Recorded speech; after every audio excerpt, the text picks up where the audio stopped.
បាក្នុងខ្លួនព្រោះបងដឹងថាស្ងួនកំពុងរកភ្លើងបែកបងហាទួងខាត់បានត្រឹមកាយតែចិត្តអូនហងឆ្ងាយគ្មានថ្ងៃត្រឡប់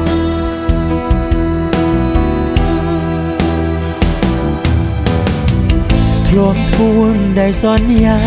ថានឹងតស៊ូជាមួយគ្នាថ្ងៃនេះពុំងៀបដែលចិនខ្វាត់បងធ្វើអ្វីហេតុផលដែលអូនប្រាប់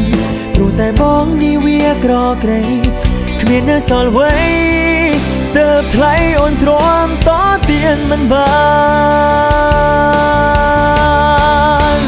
មួយម៉ាត់ចុងក្រោយមុនអូនចាចេញទៅអូនថាស្មោះស៊ីមិនបានអ្វីៗក៏គ្មានតែប្រាណក្នុងចាននៅសល់តែពងទាគេមានគុំយ៉ាងគេតាមចិត្តពុំងារក៏សូមឲ្យអូនជួបក្តីសុខក្រុមវេលាសុំតែយ៉ាង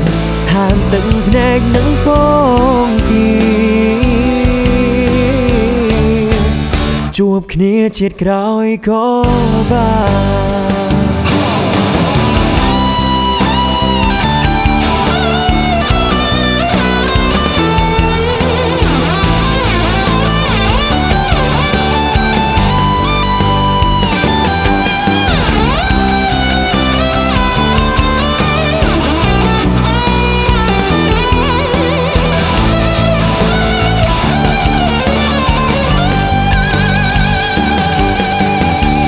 ធ្លាប់ពួនได้សន្យា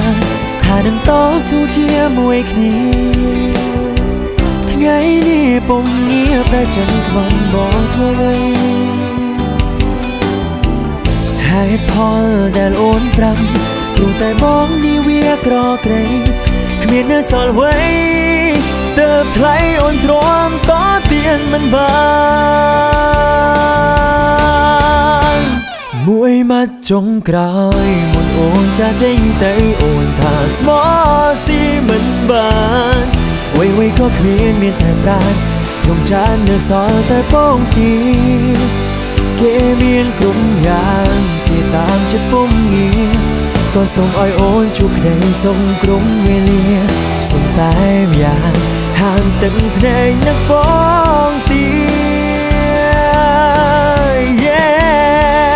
មួយម៉ាត់ចុងក្រោយមុនអូនចាចេញទៅអូនថាស្មោះស៊ីមិនបានអ្វីៗក៏គ្មានតែប្រាណក្នុងចាននៅសល់តែពងទាគេមានក្រុមយ៉ាងគេតាមចិត្តពុំងារក៏សូមឲ្យអូនជួបក្តីសុខក្រុមវេលាសុំតែយ៉ាងហាមទឹកភ្នែកនឹងពងទាជួបគ្នាជាក្រោយក៏បាន